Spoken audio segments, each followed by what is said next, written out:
The Federal Government of Somalia, incorporated with the federal member states and ATMIS, shall document and register all weapons and military equipment captured as part of offensive operations or in the course of carrying out their mandate.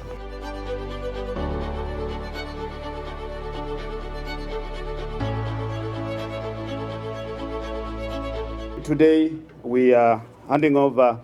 weapons that were captured by Sector 1, and I wish to appreciate the efforts made by Sector 1 in general, Your Excellency, implementing the ATMIS mandate. This has not been easy because it's a sacrifice that not only Sector 1 but all the TCCs have sacrificed, and this sacrifice is not in vain.